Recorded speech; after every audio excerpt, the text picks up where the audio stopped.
following program on Other Derana 24 is classified MA. It is intended for adults and may be unsuitable for children under 17.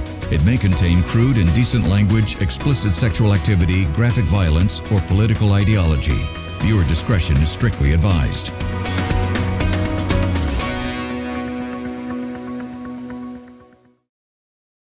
State of the Nation is an opinion-based program. The thoughts and opinions shared within this program are not intended to offend or disregard anyone's perspectives or beliefs. We aim to foster open dialogue, encourage critical thinking, and explore thought-provoking subjects. Recognizing the importance of diversity and inclusion, this program welcomes all viewpoints and cherishes the right to express them freely. This program also contains the opinions of the participants and does not reflect the views and beliefs of the Derana Media Network. The network believes in a safe space for all ideas to be expressed and on its duty to create such a platform for free speech.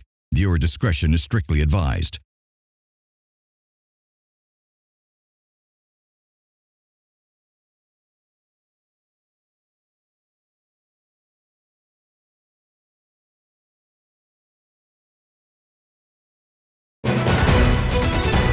Tonight, a virus, a fragile economy, and people's hope.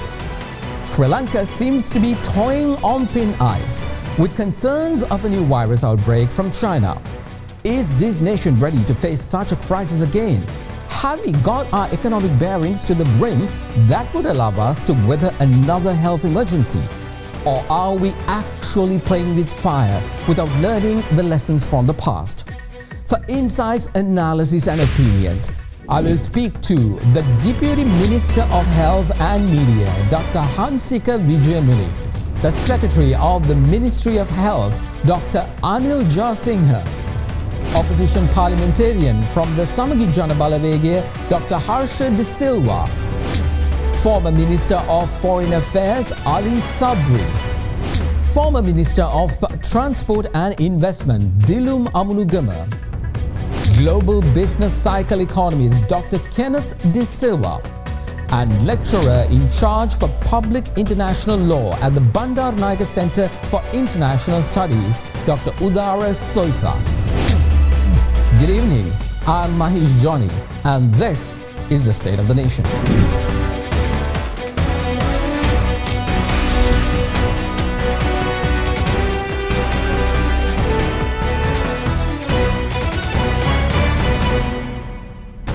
A very good evening, everyone. Thank you for joining us tonight on State of the Nation, the program that is designed to give you views you can trust and opinions you cannot ignore.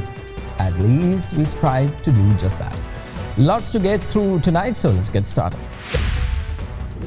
Well, tonight as we come on the air, we are finding ourselves in a predicament. Are we to wait or are we to call out as to what's happening with the way things are going with the governance of this nation? We remember the hope, the promises of change. When the National People's Power government took office, there was a palpable sense that things would be different from day one. The Prime Minister herself was clear. They hadn't come to repeat past mistakes. They were here to learn from them and to fix things. Watch. The critics said about the experience of the next government. What do you have to say for that? Well, we don't have experience in making the country bankrupt for sure, but we have experience, we will gain experience in building the country. Well, as you just heard, she explicitly stated that they lack the expertise in ruining a country and that they would learn how to fix it. It was a powerful message, one that resonated with the public, who gave them a mandate to govern without the baggage of the past. But now a familiar feeling of frustration is creeping in. Economically, we see policies eerily reminiscent of those enacted before, particularly those associated with the previous economic planning of the Wijemuni government. The path being followed seems uncomfortably similar, raising questions about whether real meaningful change is taking place or was that mere election rhetoric and that the current government really doesn't have fresh ideas. And it's not just the economy. Socially, the government appears to be making the same missteps. A lack of communication, a disconnect from the everyday concerns of the people. It's all starting to sound like a broken record. Perhaps the most glaring issue is the government's apparent reluctance to engage with the public directly, even coming to the media to answer questions concerning the public. The lack of transparency creates a vacuum for information, fueling speculation and distrust. For an example, we've been literally going behind the government spokesperson, the person who the government has appointed to speak to the media for over 2 months, Minister Dr. Nalinda Jayatissa, to get him on this program so that we can pose questions regarding issues concerning you. The people deserve to know what's happening, why decisions are being made the way they are being made, and how their concerns are being addressed. Now that would be a new way of governing which we haven't seen in the past. It was the failure to communicate coupled with other errors that contributed to the previous government's downfall. We're seeing the same patterns right now. This isn't about blaming or pointing fingers. It's about recognizing a dangerous trend. The National People's Power government has the opportunity to chart a different course, to learn not just from their own mistakes, but the mistakes of the past. They must realize that true governance comes with accountability and transparency. Communicating with people is not an option, it's a necessity. Answering their questions and addressing the concerns is not a sign of weakness, but a hallmark of a responsible and effective governance. The future of our country and this government depends on it. We'll be right back.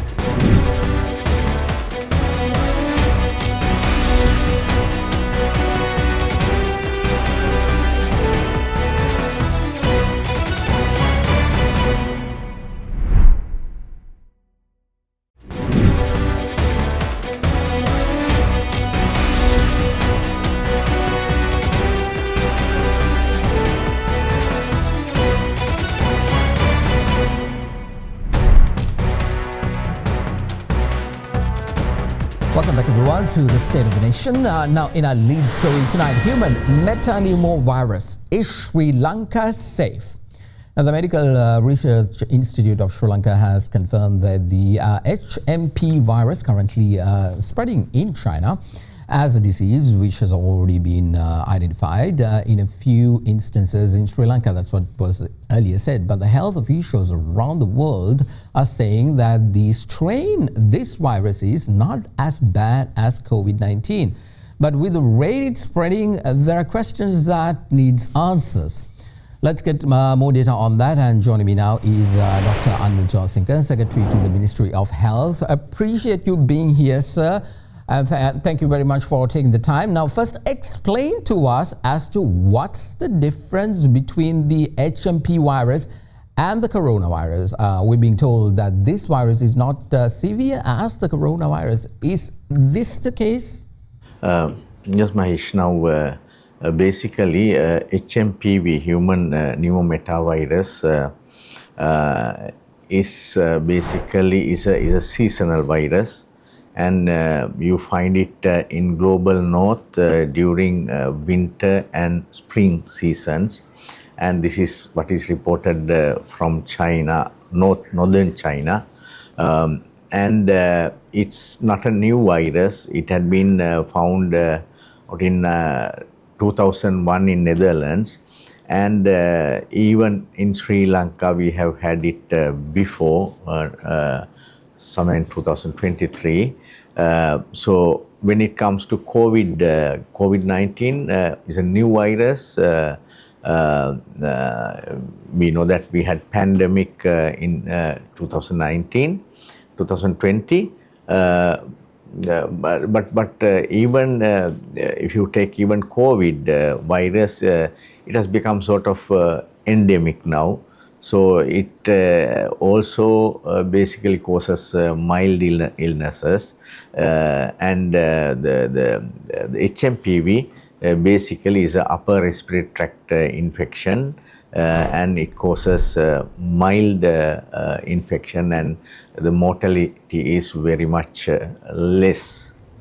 Indeed, Doctor, earlier there were reports which said that the HMP virus was earlier detected in Sri Lanka and later was told no, it was not the case.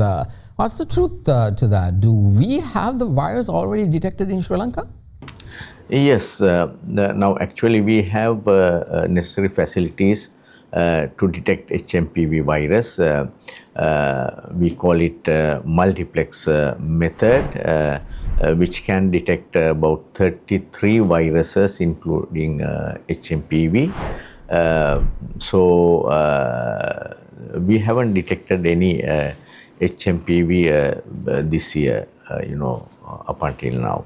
Absolutely. Doctor, what's your advice to the public to safeguard themselves from this virus? I think it's pretty easy because public is used to safeguarding themselves of upper respiratory tract infections because of a sort of training that we had during COVID pandemic. It's simply about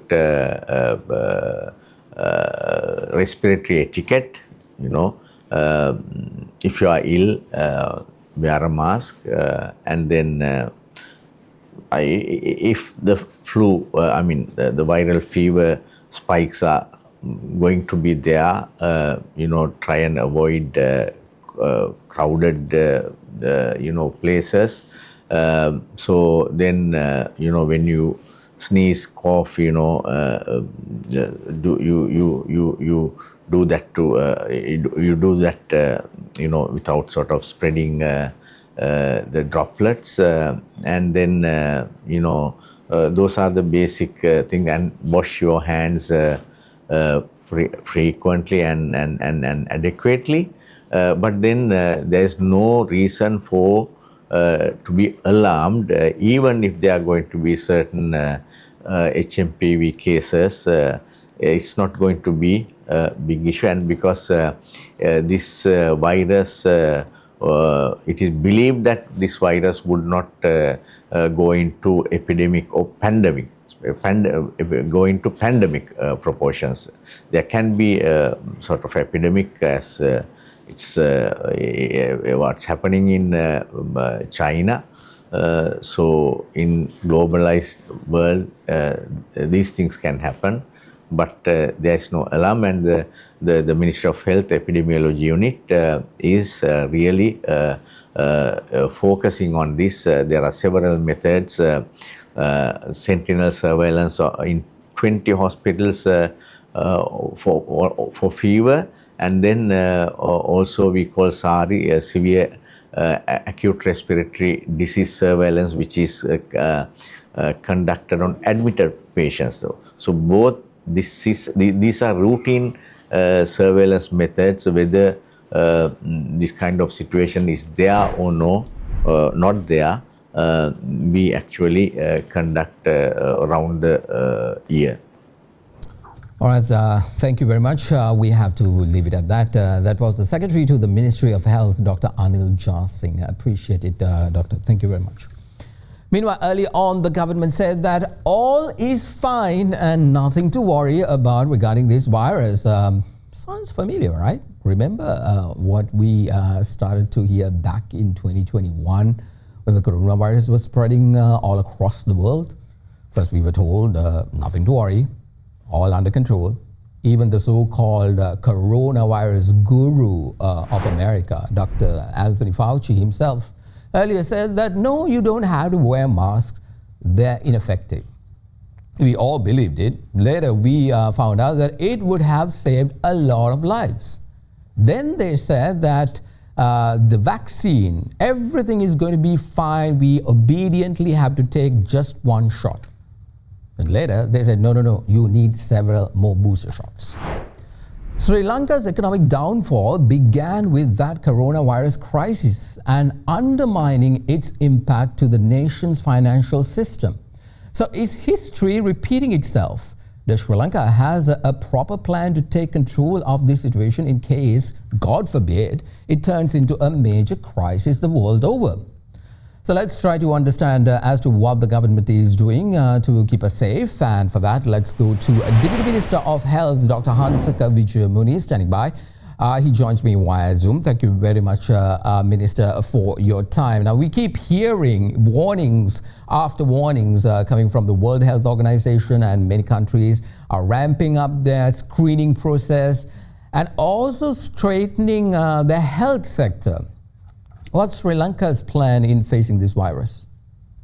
Yeah, actually, human metapneumovirus (HMPV) is not a very dangerous pathogen. Earlier, also we detected this virus, and it is not a much harmful virus. This now northern hemisphere of the world as a seasonal cold. That virus is spread in these days. Actually, this not threat to our country, and that virus also not much harmful virus. As doctors, we know that we have 20 centers in our country, and we regularly monitor which viruses are spread in our country. And our department is very alert to the pattern of the pathogens in Sri Lanka. And so far, we have no such risk to our country. And I think it's not a major problem to our country or our other sectors like tourism. Minister, touch wood and God forbid, in case this escalates to something similar like the coronavirus back in 2021, one of the mistakes that was made by the then government was downplaying the whole threat to the nation. However, in this instance, in such a repeated scenario, are we economically equipped to face this, and do we have a proper plan in place? Yeah, actually, this very simple simple scenario, and we believe that this is not a threat to our economy or our country or our tourism, because this very mild disease conditions like common cold, and not a fatal disease. I think we must not bother about that disease condition, and our normal quarantine measures is enough to prevent this disease. Finally, Minister, have we begun screening tourists who are coming into the country?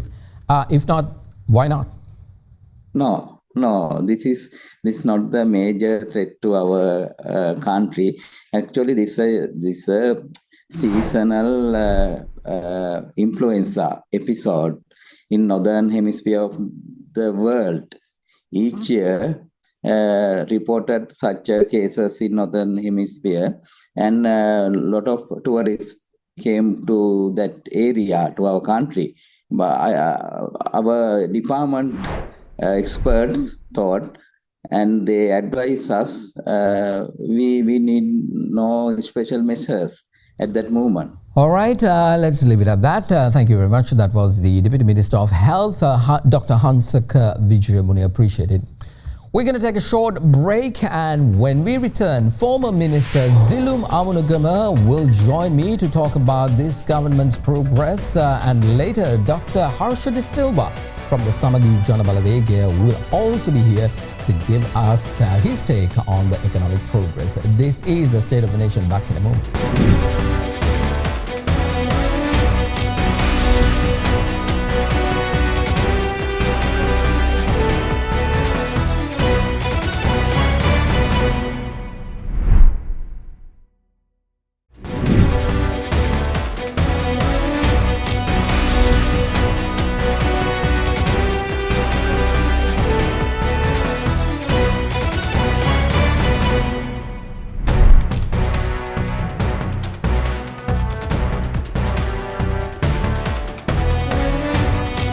Welcome back, everyone, to the State of the Nation. Now, last week, after the appropriation bill for 2025 financial year was presented to Parliament, outlining the government's proposed expenditure for the year from January 1st of 2025 to December 31st of 2025, the whole of this year.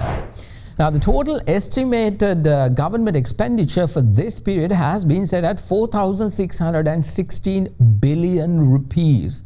And last year, it was 3,860.8 billion rupees for the whole financial year of 2024, which means this year, the very people that said that they will be cutting down on unnecessary expenditure and would not waste a lot of money like the previous governments is actually spending more than 750 million rupees than the previous year.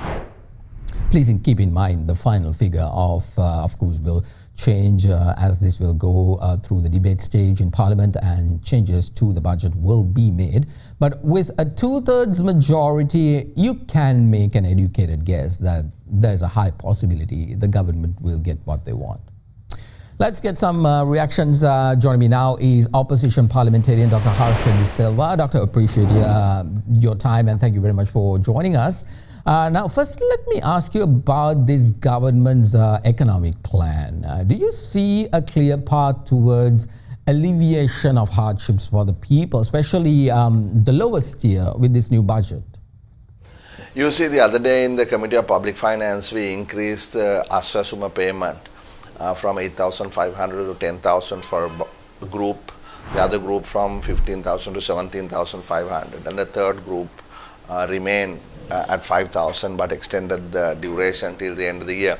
These are small, you see, giveaways to try and keep the extra poor, the really poor people, trying to help them have at least 2 meals a day.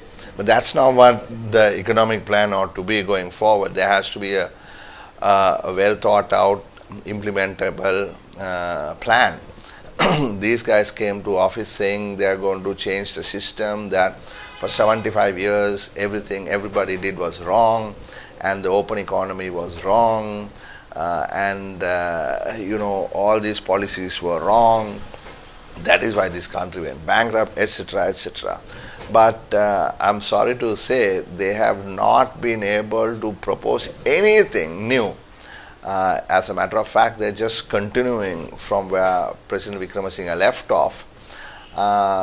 Okay, you can understand it in the short term, but in the budget, unless they come up with some dramatically different game plan, they would have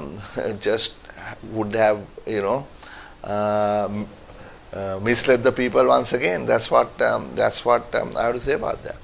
Doctor, in your opinion, now many governments have come to power and seems like the same dance will continue with this government as well. Should an overhaul of our constitution is necessary for our nation's growth? I don't think the constitution needs to change for economic growth. What you need to do is to agree on a game plan. You see, learn from the others. Manmohan Singh just passed away, but it was him and the others under Narasimha Rao, and then subsequently whether it was Congress or BJP, stuck to a plan, and that plan was to open India out, integrate it with the world, liberalize the economy, get rid of unnecessary state-owned enterprises. Take even Air India and Indian Airlines, you see. And after Tatas have taken over, they ordered 408 Airbus aircraft. And because of competition, Indigo has ordered 550 aircraft. Now what are these people saying? No way at all we are going to do any restructuring of the airline. So I'm just taking an example. It is not the constitution. The constitution is more... changes are necessary. They promised to abolish the presidency, so let's work on that. But on the economy, you have to work with a plan that is going to bear results. Absolutely. Doctor, many say that the division of the opposition parties itself, for example, the UNP, the SJB, the SLPP, and all, and their inability to unite led towards a party that would have never had garnered power finally gaining power. Your thoughts? No, there is truth in that. If the opposition was strong and if the people believed what the opposition had to say, then the opposition should have been in office, not party with 3 MPs. So therefore, whatever that we didn't really work. Now there is another side to that story, and that is how much did these people who are now in office mislead the people? That's also an important point. They said, look, to the professionals that they are going to take the tax threshold up to 200,000 rupees, for instance. They told people that they were going to reduce the VAT on food items to 0%.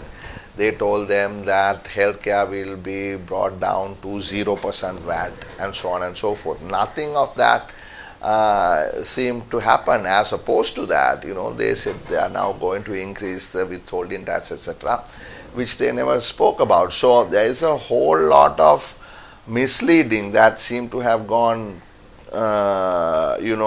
across from the political platform to the people. So therefore, having said that, still I think the opposition has to come together in terms of ideology. I don't know whether you can bring all the opposition parties together because there are different ideologies of the different people. But at least those who believe in markets, those who believe in social equity must come together, and that way I believe we can in the coming months create a strong alternative, because I am certain that these guys are not going to last very long. Absolutely. Lessons learned indeed. All right, let's leave it at that. Thank you very much. That was Dr. Harsha Silva, opposition parliamentarian from the Samagi Jana Balawegya. Let's get more reactions, and for that, joining me now is former Minister of Transport and Investment, Dilum Amunugama. Thank you very much for taking the time to talk to me, former Minister. Now, this time around, with the massive support provided by the people to the National People Power Government, lots were hoping for swift action in solving economic hardships. Seems like this government is now finding the difference between campaign rhetoric and delivering on promises. What do you think, former Minister? Can they really deliver on their promises? No, what I would say is it's more like they have to stick to the agreements, or especially the IMF agreement that was signed by the previous government, and this is what we kept saying through the campaign also. Though there were promises flying sky high at the time of the campaign, it was a fact that once the election was over, that the government would obviously have to stick to the IMF agreement. So I would say in one way it's good that they are sticking to the IMF agreement, but of course along with it I would have to say that the campaign was an entirely con campaign, because they had obviously they misled the public willingly through the campaign, knowing that they would anyway have to stick to the IMF agreement at the end. Indeed. Now, during the whole 2022 crisis, one of the key buzzwords used by many liberal-leaning think tanks and other NGOs backed interest groups were that Sri Lanka is borrowing so much of money. The blame was directly sent across to the former SLPP government, which you were part of. Now, apparently, taking loans seems to be a good thing. Is this a viable method for this country?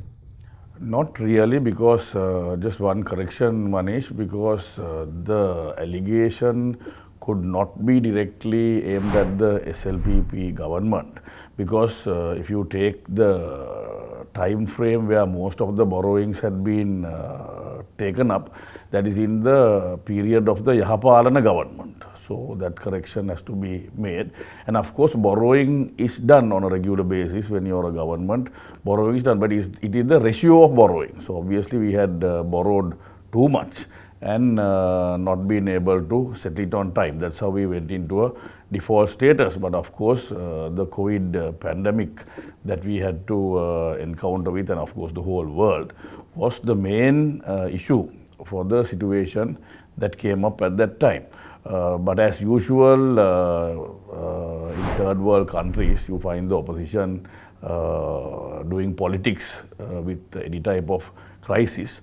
So that is what happened to the government in 2022. Foreign Minister, what are the areas in your opinion the government should be focusing on and you see a dearth of?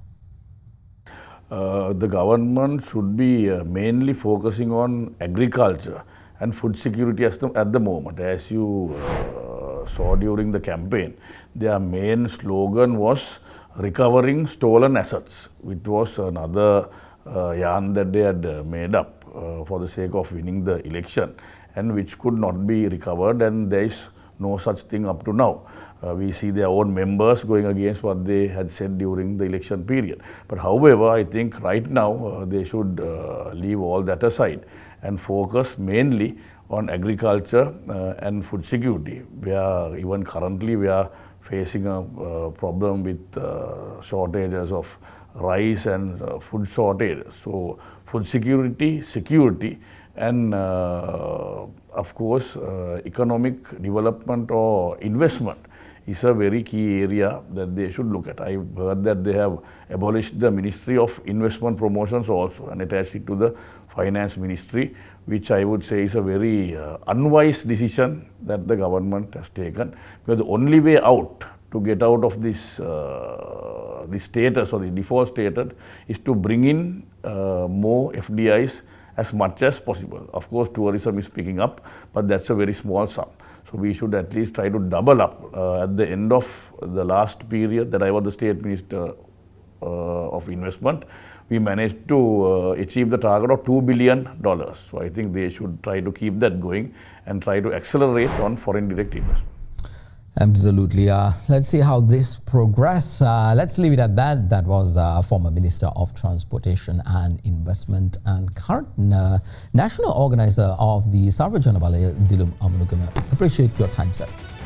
I want to take a talk more about the economy and also how opening up the economy might end up impacting reserves after the break. Global business cycle economist Dr. Kenneth Silva will be here to talk about that. Also afterwards, former Foreign Minister Ali Sabry will join me to talk about the President's visit to China in the coming days. This is the State of the Nation. Back in a moment.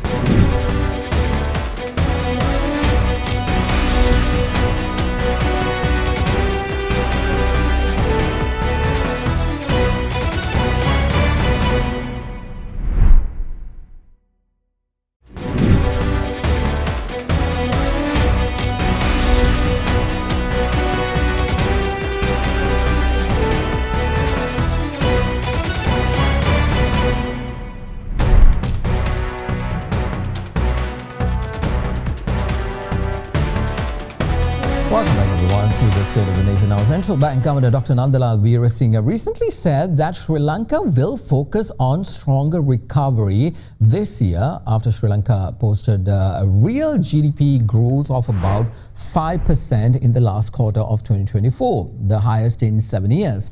However, you need to keep in mind that this growth is in the backdrop of Sri Lanka not paying its loans to its creditors. Of course, this means more dollars in the coffers. Now, what we really need to understand is what will really happen when we start to open up the economy. Former Finance Minister Jasinghe on this program about a couple of weeks back even said that Sri Lanka needs to open up its economy, however, was cautious in the way it should be done. Watch. We can't have a closed economy. We must open our economy. Now, if you, even in this program, the program is designed in a such way, opening, I mean, we only have restrictions on vehicle importation. So even if you open the vehicle importation, that will not have a negative impact on the reserve position. Because that revenue is very important for us. The entire program is based on two pillars. One, we need to have a 15% revenue of the GDP, government revenue, in 2025. And also a primary surplus of 2.3% by 2025. Well, let's get some more insights into the current economic trajectory of the nation. And for that, let's go to Dr. Kenneth Silva, who's a global business cycle economist, standing by and joins me via Zoom. Thank you very much for your time, Doctor. Now, a couple of areas of focus for me with regard to the economy. The government is now mulling opening up the economy.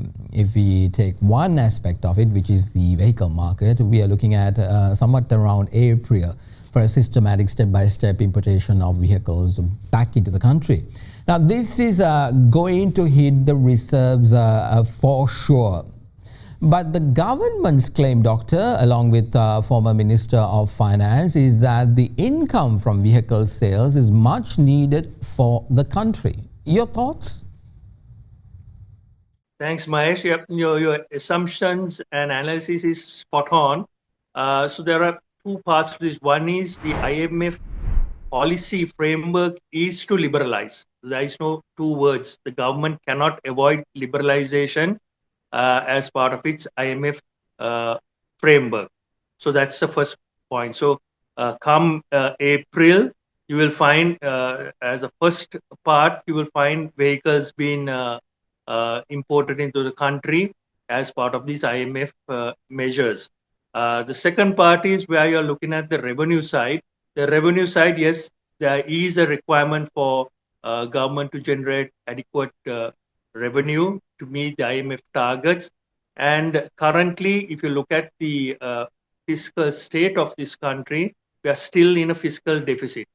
So we have to generate income, and the income that has been generated is through domestic compression and through domestic consumption contraction. Now, all these have put a real tightening measure on the Sri Lankan consumers and businesses and their balance sheets. And therefore, the government has got no other alternative but to look at mechanisms such as liberalization of vehicles to bring about some kind of fiscal balance.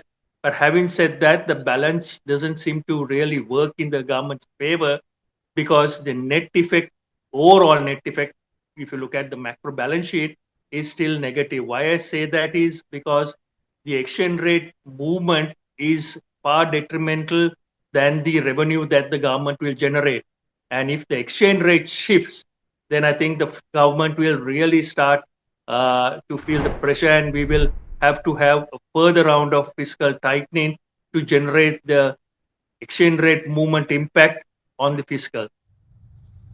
Indeed. Now the second area I wanted to focus is on the amounts of loans flowing so freely to the country. We keep hearing that Japan approved this much of millions, the ADB, the World Bank, and all these institutions freely giving more and more loans to Sri Lanka. The very people who screamed wolf back then when loans were taken are now freely enjoying those loans, not for investment but for consumption. Now, this is the same path that led to 2022 crisis.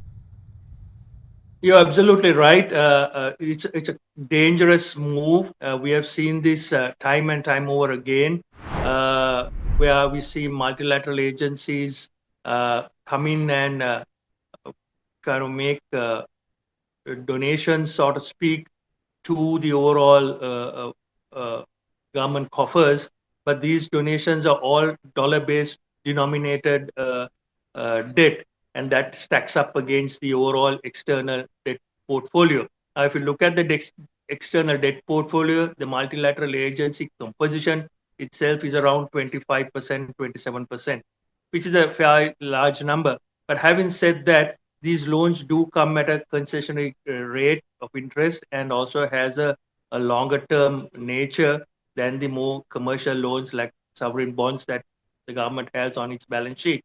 Now, the precarious nature of this is such that the government can't go to international bond markets because we are still not really out of the woods in terms of our overall debt profile.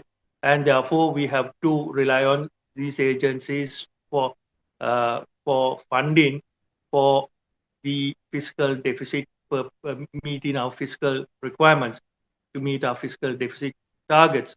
So it's a dangerous precedent, but I'm quite concerned in terms of what is happening in terms of where these borrowings are being effectively used. If it's used for consumption, as you pointed out, and obviously the data does reflect that, it's far more dangerous. And I think what we need to look at it is in terms of what we are going to do with our borrowings going forward to manage our overall production base as opposed to consumption. If that happens, I think then there will be some sanity and much more deeper implications in terms of the structure of the economy, and which will turn more positive than negative. So I hope that the government will be cognizant of these borrowings and limit these borrowings into investment rather than consumption, because currently we do require significant amount of capital formation to get us out of the woods and start generating external incomes to meet our external debt obligations. Absolutely. All right. Let's leave it at that. That was Dr. Kenneth de Silva, global business cycle economist, joining us to give his views with regard to the current economy.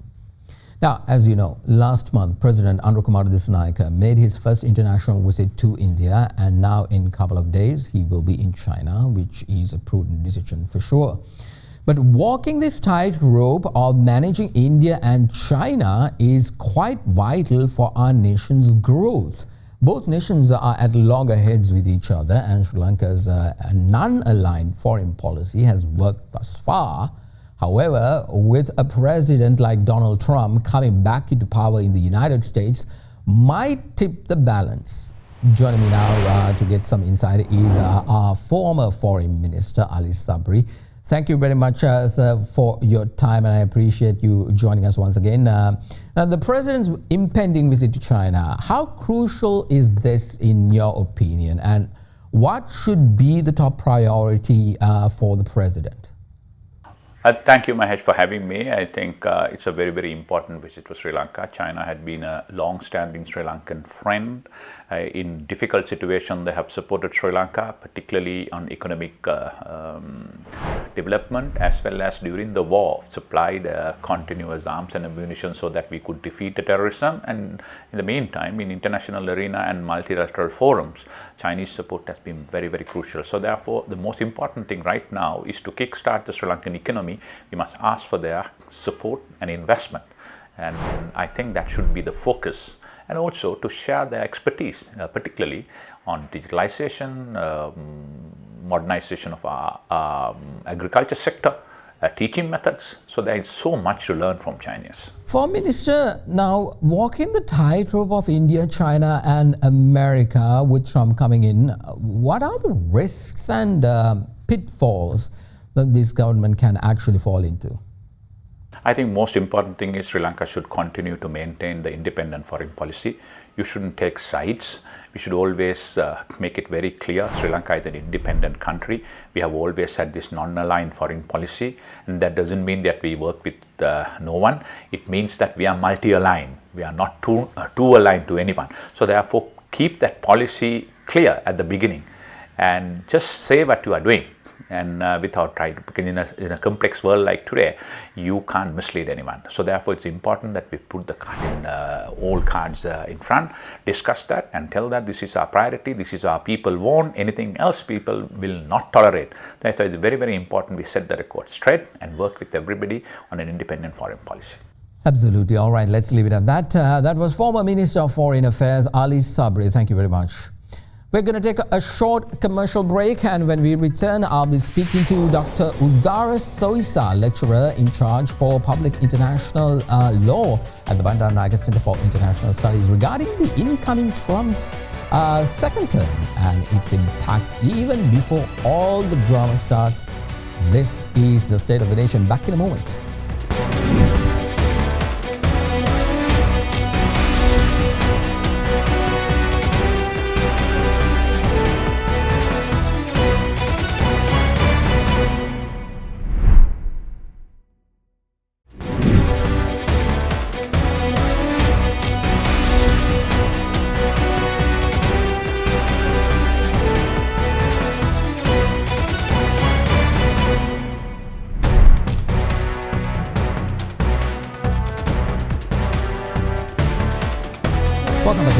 the state of the nation. Now, last week, Canadian Prime Minister Justin Trudeau, who was considered Canada's golden boy of politics, was chased out of office. Why?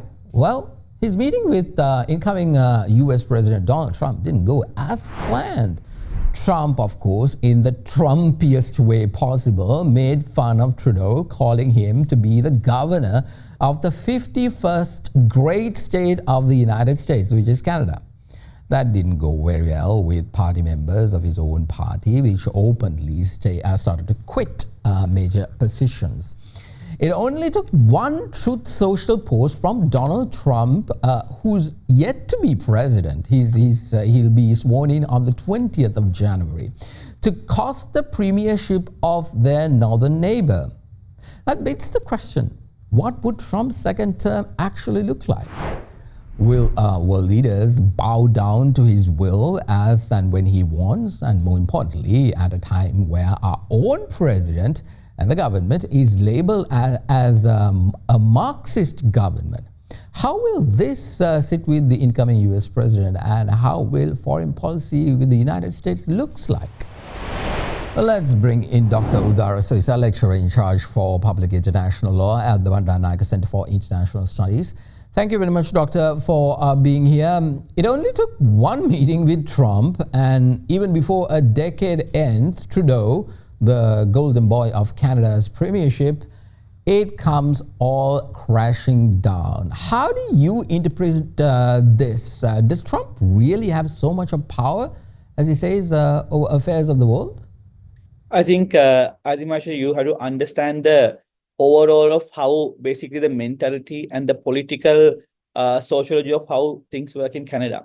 You see that Canada is relatively extremely liberal, extremely, I would say, totally what is opposed to what considerable amount of Canadians opposed to what Trump ever stood for.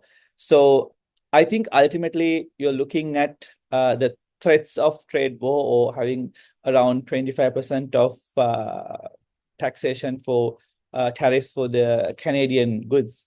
You know that US is one of the biggest trade partners of Canada, right? So when you're looking at it, just this pressure itself coming from US, from the next president elect Trump, I think push the narrative very much against the Trudeau government's position. And also, I think most of the Canadians surprisingly did not expect this result from the US election.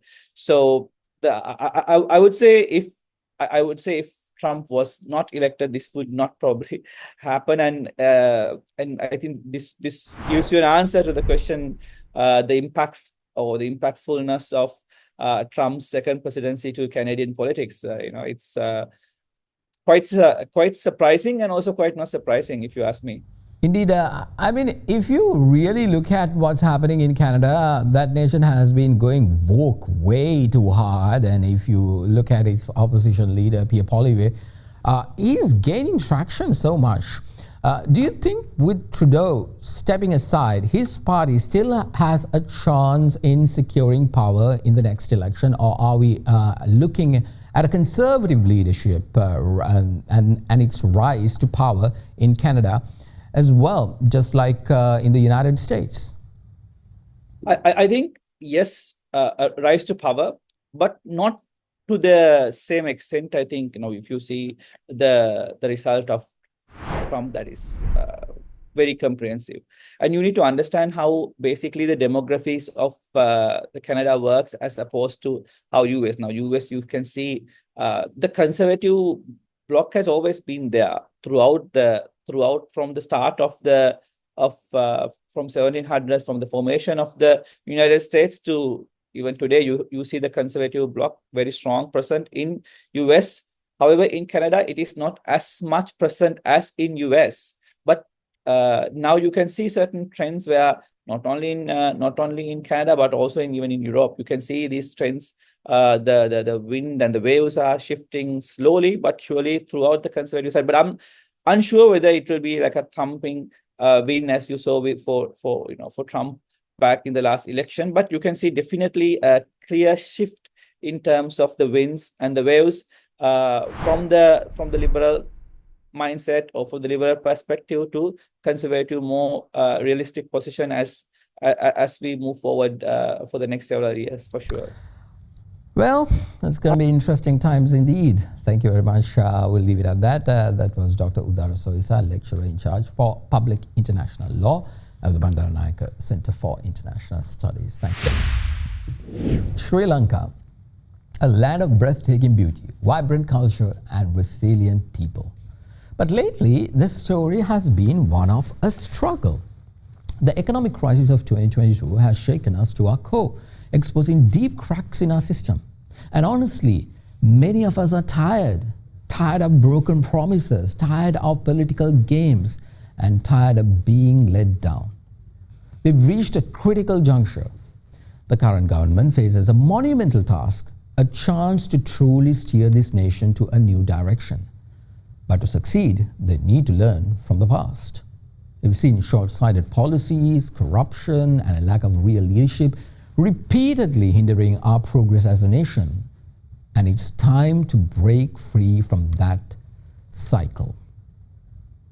The people of Sri Lanka are yearning for something different. They're not looking for more empty rhetoric, but real solutions.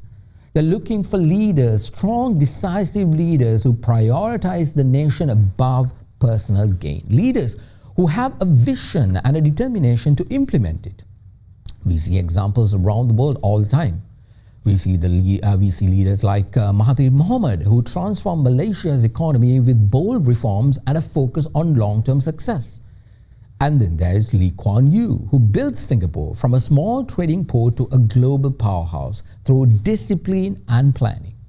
And even figures like Mao Zedong from China, despite the complexities of his legacy, demonstrated a fierce dedication to his nation and a willingness to challenge the status quo. We're not saying we need to replicate their exact methods, but we can draw inspiration from their unwavering commitment, their strategic thinking, and their focus on national development. Perhaps the leader we really need isn't readily available right now. Perhaps we need to cultivate them, to nurture the seeds of leadership in our own communities, to demand better from our elected officials, and to hold them accountable for their actions.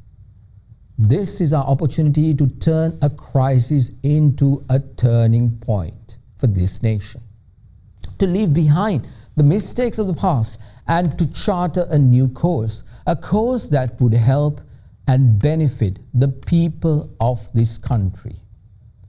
The time for real leadership is now. Let's build it together. Well, that'll do from all of us here at State of the Nation and my team. We'll be back again next week with views you can trust and opinions you can. I'm Mahieash Johnney. Thank you very much for joining us. Have a good night.